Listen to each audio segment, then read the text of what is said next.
കർത്താവായ യേശുക്രിസ്തുവിന്റെ നാമത്തിൽ നിങ്ങൾക്ക് എല്ലാവർക്കും സ്നേഹവന്ദനം അറിയിക്കുന്നു. ഇന്ന് പകൽക്കാലം നാം കർത്താവിനെ ആരാധിപ്പാൻ, അവനെ സ്തുതിച്ച് പാടുവാൻ, മഹത്വപ്പെടുത്തുവാൻ ദൈവം നമുക്ക് അവസരത്തെ നൽകിയതിനെ ഓർത്ത് ഞാൻ ദൈവത്തെ സ്തുതിക്കുന്നു. ഇന്ന് പ്രഭാതത്തിൽ നാം ഓരോരുത്തരും ദൈവത്തെ ആരാധിപ്പാൻ, അവനെ സ്തുതിപ്പാൻ, അവനെ മഹത്വപ്പെടുത്തുവാൻ കർത്താവ് നൽകിയ സാഹചര്യങ്ങളിൽ ദൈവത്തെ പാടി മഹത്വപ്പെടുത്തുവാൻ അവൻ നമുക്ക് കൃപകളെ നൽകി. അതെ, നാം വീടുകളിൽ ആയിരുന്ന കർത്താവിനെ സ്തുതിപ്പാൻ, കർത്താവിനെ മഹത്വപ്പെടുത്തുവാൻ നമുക്ക് ദൈവം അവസരത്തെ നൽകിയിരിക്കുന്നു. അതെ, നാം വേദ പഠനത്തിനായി ലൂക്കോസ് എഴുതിയ സുവിശേഷം 13-ാം അധ്യായം അതിന്റെ 13-ാമത്തെ വാക്യം. ലൂക്കോസ് എഴുതിയ സുവിശേഷം 13-ാം അധ്യായം അതിന്റെ 13-ാമത്തെ വാക്യം. അവൾ ക്ഷണത്തിൽ നിവർന്ന് ദൈവത്തെ മഹത്വപ്പെടുത്തി. അവൾ ക്ഷണത്തിൽ നിവർന്ന് ദൈവത്തെ മഹത്വപ്പെടുത്തി. ഈ നാളുകളിൽ ലോക രാഷ്ട്രങ്ങളിൽ അനേകർ ഭയത്തിലും, നമ്മുടെ ദേശത്തിലും അനേകർ ഭയത്തിലും പ്രതികൂലങ്ങളിലും ആയിരിക്കുമ്പോൾ, നാം ഓരോ ജനവും ഭയത്തിലും വിറയലിലും അനേകം പേരായിരിക്കുമ്പോൾ, അത് ദൈവം നമ്മെ ഓർമ്മപ്പെടുത്തുന്നത്, നീ നിന്റെ ബിസിനസ്സുകളിൽ കുനിഞ്ഞിരിക്കാം, നീ നിന്റെ ബിസിനസ്സുകളിൽ തകർന്നു പോയിരിക്കാം, നിന്റെ പഠിത്തത്തിൽ നീ തകർന്നു പോയിരിക്കാം, നിന്റെ സാമ്പത്തിക നിലകൾ തകർന്നു പോയിരിക്കാം.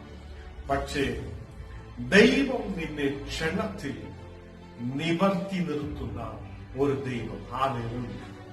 അതെ, ആ സ്ത്രീയെ, അവൾ വർഷങ്ങളായി കൂനിയായിരിക്കുന്ന ഒരു സ്ത്രീ, നിവർന്ന് നിൽക്കുവാൻ കഴിയാത്ത സാഹചര്യത്തിൽ ഇരിക്കുന്ന ഒരു സ്ത്രീ, അതേ സ്ത്രീയെ യേശു സൗഖ്യമാക്കുമ്പോൾ അവൾ അവിടെ എഴുന്നേറ്റ് നിൽക്കും. ഹല്ലേലൂയ. അവൾ നിവർന്ന് നിൽക്കുന്നത് കാണുവാനായി സാധിക്കും. ഈ 13-ാമത്തെ വാക്യത്തിൽ യേശു അവളുടെ മേൽ കൈ വയ്ക്കുമ്പോൾ, യേശു അവളെ തൊടുമ്പോൾ, അതേ മാത്രയിൽ, അതേ ക്ഷണത്തിൽ അവിടെ സൗഖ്യമുണ്ടാകും. അതെ, അവൾ നിവർന്ന് നിൽക്കുകയാണ് ചെയ്യുന്നത്. അതെ, അവൾ ക്ഷണത്തിൽ നിവർന്ന് ദൈവത്തെ മഹത്വപ്പെടുത്തി. അതുവരെയും കൂനിയായി ഇരുന്ന സ്ത്രീ, അതുവരെയും എഴുന്നേറ്റ് നിൽക്കുവാൻ കഴിയാത്ത ഒരു സ്ത്രീ, അതെ, ആ നാളുകൾ വരെയും അവൾക്ക് നിവർന്ന് നിൽക്കുവാൻ കഴിയാത്ത ഒരു സ്ത്രീ, ഇപ്പോ യേശു തൊടുമ്പോൾ അവൾ നിവർന്ന് നിൽക്കുന്നു. അവൾ ദൈവത്തെ മഹത്വപ്പെടുത്തുന്നു. ഈ രണ്ട് കാര്യങ്ങൾ, അവൾ നിവർന്നു നിൽക്കുന്നു, അവൾ ദൈവത്തെ മഹത്വപ്പെടുത്തുന്നു. ഈ നാളുകളിൽ നിന്നെ നിവർത്തി നിർത്തുവാൻ യേശുവിന് കഴിയും. നീ ദൈവത്തെ മഹത്വപ്പെടുത്തും. നീ നിവർന്നു നിന്നും ദൈവത്തെ മഹത്വപ്പെടുത്തും. ഹല്ലേലൂയ. ഇന്ന് ആരെല്ലാം പ്രതികൂലത്തോടെ ആയിരിക്കുന്നു, ആരെല്ലാം ഭാരത്തോടെ ആയിരിക്കുന്നു, ആരെല്ലാം കണ്ണുനീരിന്റെ അവസ്ഥയിലായിരിക്കുന്നുവോ, ദൈവം നമ്മെ നിവർത്തി നിർത്തുന്ന ഒരുവൻ. അതെ, യേശു നമ്മെ സൗഖ്യമാക്കുന്ന ഒരു ദൈവം. യേശു നമ്മെ സൗഖ്യമാക്കുന്നവൻ. ഹല്ലേലൂയ. ഈ നാളുകളിൽ അനേകർ അത് ചിന്തിച്ചുകൊണ്ടിരിക്കാം. ഞാൻ നിവരുവാൻ കഴിയാതെ ആയിരിക്കുന്നു, ഒരു കൂനിയെ പോലെ ആയിരിക്കുന്നു, എനിക്ക് എഴുന്നേറ്റ് നിൽക്കുവാൻ കഴിയില്ല എന്ന് ചിന്തിച്ച് ഭാരപ്പെട്ടിരിക്കുന്ന നിന്നെ നോക്കി, അത് ലോകത്തിലെ സകല മനുഷ്യരും ഇന്ന് തകർന്നുകൊണ്ടിരിക്കുന്ന ഈ നാളുകളിൽ യേശു നമ്മെ ബലപ്പെടുത്തുന്നു. യേശു നിന്നെ ബലപ്പെടുത്തുന്നു. അതെ, അവൻ നിന്നെ തൊടും, അവൻ നിന്നെ സൗഖ്യപ്പെടുത്തുന്നവനായിരിക്കുന്നു. ഹല്ലേലൂയ. ഇവിടെ 13-ാമത്തെ വാക്യത്തിൽ അവൾ ക്ഷണത്തിൽ, അതേ സമയത്തിൽ അവൾ സൗഖ്യപ്പെട്ട് നിവർന്നു നിൽക്കുകയും, അവൾ നിവർന്നു നിന്നത് മാത്രമല്ല, അവിടെ ആ ദൈവത്തെ മഹത്വപ്പെടുത്തുകയും ചെയ്യുന്നു. ഹല്ലേലൂയ. അല്ലയോ പ്രിയമുള്ള സഹോദരി സഹോദരന്മാർ, ഞാൻ നിങ്ങളും ആയിരിക്കുന്ന ഈ സാഹചര്യത്തിൽ, അതെ, എനിക്കെങ്ങനെ ഒരു മാറ്റം ഉണ്ടാകും, എനിക്കെങ്ങനെ ഒരു ഉയർച്ചയുണ്ടാകും, എല്ലാം തകർന്നിരിക്കുന്നു എന്ന് ചിന്തിക്കുന്ന സ്ഥലത്ത് ദൈവം നിന്നെ തൊടുമ്പോൾ, യേശു നിന്നെ തൊടുമ്പോൾ നീ നിവർന്നു നിൽക്കുന്നവനായി മാറുവാനായി പോകും. അതേ കർത്താവിന്റെ ശക്തി നിങ്ങളുടെ മേൽ ഇറങ്ങി വരും. അതേ കർത്താവിന്റെ ശക്തി നിങ്ങളുടെ മേൽ ഇറങ്ങി വരും. അവൻ നിന്നെ തൊടുന്നവനായിരിക്കും.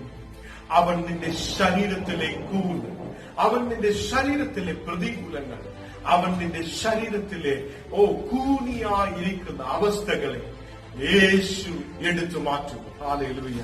ഈ നാളുകളിൽ നിന്നെ ദൈവം നിന്റെ മേൽ അത്ഭുതത്തെ ചെയ്തു. നീ ദൈവത്തെ സ്തുതിക്കുന്നവനായി മാറുവാനായി പോകും. ഹല്ലേലൂയ. ഇവിടെ 10ാമത്തെ വാക്യത്തിൽ ഒരു ശബത്തിൽ അവൻ ഒരു പള്ളിയിൽ ഉപദേശിച്ചു കൊണ്ടിരുന്നു. ഇവിടെ യേശു ശബത്ത് നാളിൽ അവിടെ സഭയിൽ അവിടെ ഉപദേശിച്ചു കൊണ്ടിരിക്കുകയാണ്. ഈ സമയത്താണ് അവിടെ അനേക വർഷങ്ങളായി കൂനിയായ ഒരു സ്ത്രീയെ യേശു കാണുന്നു. അവൾക്ക് നിവർന്നു നിൽക്കുവാൻ കഴിയത്തില്ല. അവൾക്ക് നിവർന്നു നിൽക്കുവാൻ കഴിയാത്ത സാഹചര്യം. 18 സംവത്സരമായി അവൾക്ക് നിവർന്നു നിൽക്കുവാൻ കഴിയത്തില്ല.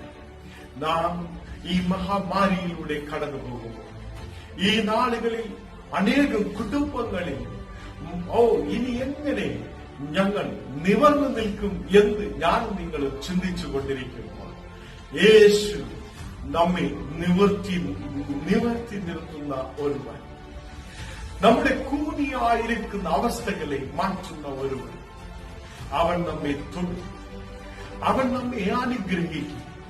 ഈ നാളുകളിൽ നമ്മുടെ കണ്ണുനീരുകളെ ദൈവം എടുത്തു മാറ്റും. ഈ നാളുകളിൽ നമ്മുടെ പ്രയാസങ്ങളെ ദൈവം എടുത്തു മാറ്റും. എല്ലാ പ്രതികൂലമായ സാഹചര്യങ്ങളെ ദൈവം എടുത്തു മാറ്റും. നമ്മെ ബലപ്പെടുത്തുന്ന ഒരു ദൈവമുണ്ട്. നമ്മെ ശക്തീകരിക്കുന്ന ഒരു ദൈവമുണ്ട്.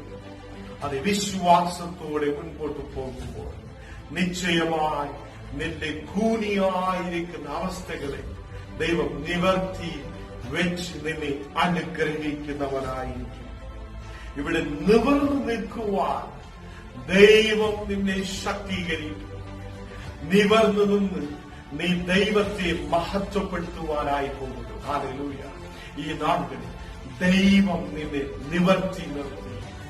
നിവർന്നു നിന്ന് നീ ദൈവത്തെ മഹത്വപ്പെടുത്തുന്നവനായി ഈ നാളുകളിൽ നമ്മെ ദൈവം മാറ്റും. അവൻ നമ്മെ അനുഗ്രഹിക്കും.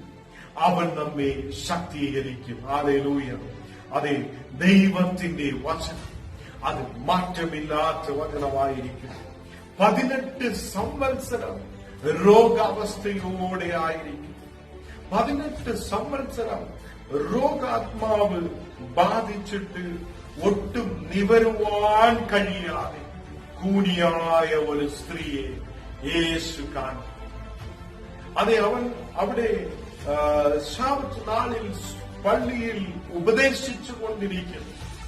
ഇതേ സമയത്തിൽ 18 സംവത്സരമായി രോഗത്തിൽ ആയിരിക്കുന്ന രോഗാത്മാവ് ബാധിച്ച ഒരു സ്ത്രീയെ യേശു കാണുന്നു. ഹല്ലേലൂയ. അതെ, നോക്കണമേ, 18 സംവത്സരമായി രോഗാത്മാവോടെ ആയിരിക്കും. 18 സംവത്സരമായി രോഗത്തിലായിരിക്കും. നിവരുവാൻ കഴിയാത്ത സാഹചര്യം. യേശു അവളെ കണ്ടിട്ട് അടുക്കെ വിളിച്ചു.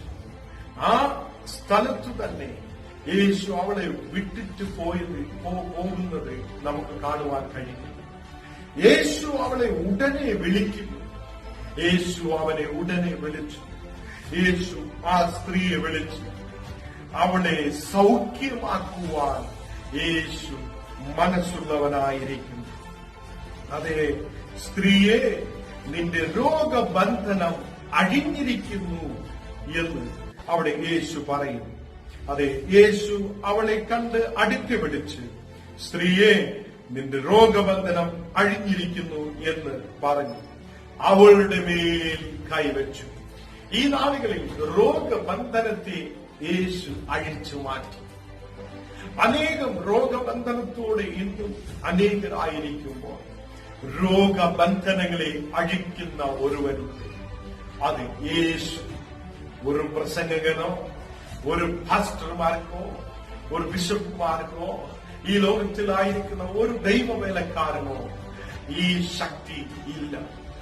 യേശു എല്ലാ മനുഷ്യരെയും സൗഖ്യപ്പെടുത്തുന്നവർ. നാം ഓരോരുത്തരും അതേ ദൈവത്തിന്റെ സന്നിധിയിലായി മറ്റുള്ളവർക്ക് വേണ്ടി പ്രാർത്ഥിക്കുന്ന ഒരു പാത്രമായി ഞാൻ നിങ്ങളും ആയിരിക്കുമ്പോൾ ഈ ലോകത്തിൽ സൗഖ്യത്തെ കൊടുക്കുന്ന ഒരു യേശുവുണ്ട്. അവൻ നിശ്ചയമായി നമ്മെ ഓരോരുത്തരെയും നിവരുവാൻ കൃപ ചെയ്യും. നാം ഓരോരുത്തരും നിവർന്നു നിൽക്കും. നാം ഓരോരുത്തരും ദൈവത്തെ മഹത്വപ്പെടുത്തുന്ന നാളുകൾ വരുവാനായി പോകും. അതേ ശക്തമായി നാം പ്രാർത്ഥിക്കണം. ശക്തമായി ദൈവത്തിന്റെ സന്നിധിയിൽ പ്രാർത്ഥനയോടെ ആയിരിക്കും. നാം ഓരോരുത്തരും അത് യേശുവിനെ വിശ്വസിക്കുന്നവരായി ആയിരിക്കട്ടെ. ആ കൂടിയായ സ്ത്രീയെ നോക്കി യേശു മിണ്ടാതെ പോയതില്ല. അവൻ മിണ്ടാതെ ആ സ്ഥലത്ത് നിന്ന് അങ്ങനെ യാത്ര പോയിട്ടും ഇല്ല. അവൻ ഉടനെ തന്നെ ആ സ്ത്രീയെ വിളിക്കും. സ്ത്രീയെ, നിന്റെ രോഗബന്ധനത്തെ ഞാൻ സൗഖ്യപ്പെടുത്തുന്നു എന്ന് പറയും. അപ്പോ ഈ നാളുകളിൽ ആ സ്ത്രീയെ യേശു സൗഖ്യപ്പെടുത്തുന്നു. ആ സ്ത്രീയെ യേശു സൗഖ്യമാക്കുന്നത് നമുക്ക് കാണുവാനായി സാധിക്കും. അതെ, അവിടെ ഉടനെ തന്നെ ആ സ്ത്രീയുടെ രോഗബന്ധനത്തെ യേശു അഴിച്ചു മാറ്റും. ഈ ലോകത്തിൽ രോഗബന്ധനത്തെ അഴിക്കുവാൻ ഒരേ ഒരുവൻ ഉണ്ട്. അവൻ യേശു കർത്താവ്. ആ യേശു കർത്താവ് രോഗബന്ധനങ്ങളെ അഴിക്കുന്നവൻ. ആ യേശു കർത്താവ് രോഗബന്ധനങ്ങളിൽ നിന്ന് നമുക്ക് വിടുതൽ നൽകുന്നവൻ. ഈ നാളുകളിൽ അനേക കണ്ണീരോടും പ്രതികൂലത്തോടും ഭാരത്തോടും രോഗത്തോടുമൊക്കെ ആയിരിക്കുമ്പോൾ ഈ നാളുകളിൽ ഓർക്കണമേ, നമ്മുടെ രോഗബന്ധനങ്ങളെ അഴിക്കുന്ന ഒരുവനുണ്ട്. അവൻ യേശു ക്രിസ്തു. അവൻ നമ്മുടെ രോഗബന്ധനങ്ങളെ അഴിക്കുന്നവൻ. അവൻ നമ്മെ സൗഖ്യപ്പെടുത്തുന്ന ദൈവം. അവൻ നമ്മുടെ രോഗത്തെ മാറ്റുന്നവൻ. ഈ നാളുകളിൽ നമ്മെ സൗഖ്യപ്പെടുത്തി നമ്മെ വഴി നടത്തുവാൻ ദൈവത്തിന് കഴിയും. അനേകർ ഈ നാളുകളിൽ എങ്ങനെ നിവർന്നു നിൽക്കാം എന്ന് ആലോചിക്കുമ്പോൾ നീ യേശുവിന്റെ അരികിലേക്ക് വരണം. യേശു നിന്നെ തൊടും. അവൻ നിന്നെ നിവർന്നു നിൽക്കുവാനുള്ള ശക്തി നിനക്ക് നൽകും. അവൻ നിന്നെ നിവർത്തി നിർത്തും. നീ ദൈവത്തെ തീർച്ചയായും മഹത്വപ്പെടുത്തും. ദൈവം നിന്റെ ബിസിനസ്സുകളിൽ ഒരു ഉയർച്ചയെ നൽകും. ദൈവം നിന്റെ വേറെ ഇടങ്ങളിൽ, നിന്റെ ജോലി ചെയ്യുന്ന ഇടങ്ങളിൽ ദൈവം നിനക്ക് സൗഖ്യത്തെ ഒരു വിടുതൽ